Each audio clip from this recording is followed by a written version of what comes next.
Saudara-saudara pendengar, para pemirsa, di mana saja Anda berada di jagat raya ini. Salah satu daripada saudara-saudara kita yang pada saat ini sedang berulang tahun, berumur 54 tahun, sedang merayakan hari ulang tahun. Semoga saudara-saudara juga ikut memberi sumbangan ucapan selamat ulang tahun kepadanya. Saudara, ini adalah seorang wanita yang bernama Johan. Dia adalah seorang pejuang tentang hak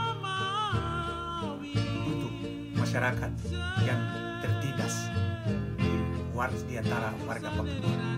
Semoga Anda juga akan mengucapkan selamat umur panjang lewat Tuhan yang kita percaya, supaya dia selalu bahagia lewat hari ulang tahunnya ini menuju ke masa depan yang cerah.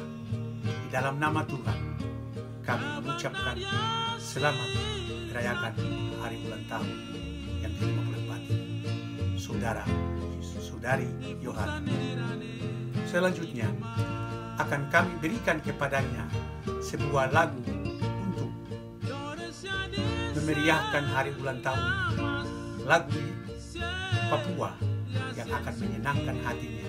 Semoga perjuangannya untuk mencapai maksudnya, ideologinya akan tercapai sesuai dengan perayaan yang sedang dia rayakan.